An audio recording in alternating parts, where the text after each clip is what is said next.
এই প্রশ্নটা করেছেন ভাই আব্দুল্লাহ। প্রশ্নটা, সালাহ আদায় করার অনেকগুলো নিয়ম আছে, এর সবগুলি কি ঠিক, নাকি সালাহ আদায়ের একটা বিশেষ নিয়ম রয়েছে? ভাই, আপনি প্রশ্ন করেছেন যে সালাহ আদায়ের অনেকগুলো নিয়ম আছে, সেটা আমিও জানি। সবগুলো নিয়মে কি গ্রহণযোগ্য, সবগুলো কি সঠিক, নাকি মাত্র একটাই নিয়ম রয়েছে? যদি আপনি মার্কেটে যান, আপনি সেখানে কয়েকশো বই পাবেন যেগুলো তো সালাত আদায়ের বিভিন্ন নিয়ম কানুন রয়েছে। বেশিরভাগ বইতেই কিছু হাদিস আছে যেগুলো সহিহ হাদিস নয়। বেশিরভাগ বই সালাহ আদায়ের জন্য কেবলমাত্র একটা নিয়মই রয়েছে। আমাদের প্রিয় নবীজি বলেছেন, এটার উল্লেখ আছে সহিহ বুখারীতে 1 নম্বর খণ্ড, এটা আছে বুক অব আজানে 18 নম্বর অধ্যায়ের 604 নম্বর হাদিসে। এছাড়াও সহিহ বুখারীর 9 নম্বর খণ্ডের 352 নম্বর হাদিসে আছে, নবীজি বলেছেন, ইবাদত করো যেভাবে আমাকে ইবাদত করতে দেখেছো। আমরা সালাহ আদায় করব সেই নিয়ম মেনে যেভাবে আমাদের প্রিয় নবী মুহাম্মদ সাল্লাল্লাহু আলাইহি সাল্লাম সালাহ আদায় করেছেন, অন্য কোনো নিয়ম নেই।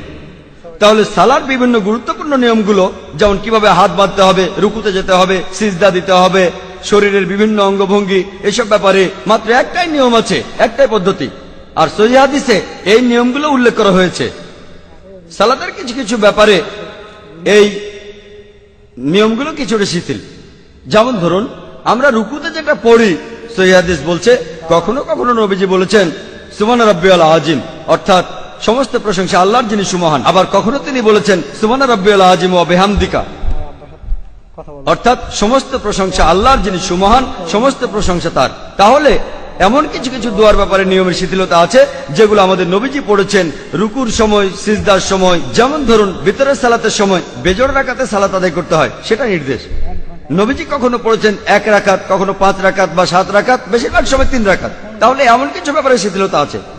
যখন আপনি রুকুতে অথবা সেজদায় গিয়ে কিছু পড়ছেন, তবে গুরুত্বপূর্ণ অংশ দেহের অঙ্গভঙ্গি, যেভাবে দাঁড়াবেন, যেভাবে বসবেন, যেভাবে মাথা নোয়াবেন, যেভাবে সেজদায় যাবেন, এই সব কিছুর নিয়ম মাত্র একটাই। আর এগুলো বলা আছে সহিহ হাদিসে।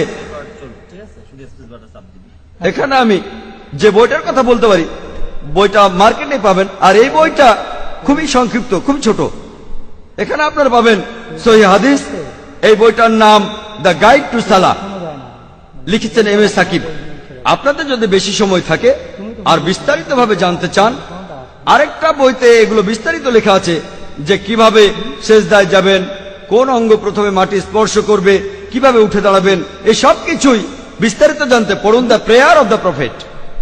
সালাতের বিভিন্ন নিয়ম এখানে বিস্তারিতভাবে পাবেন, লিখেছেন শেখ মোহাম্মদ নাসিরউদ্দিন আল আলবানী, শেখ আলবানী। এই বইটাতে সহিহ হাদিসের অনেক উদ্ধৃতি আছে, এই বইটা পড়ে দেখতে পারেন।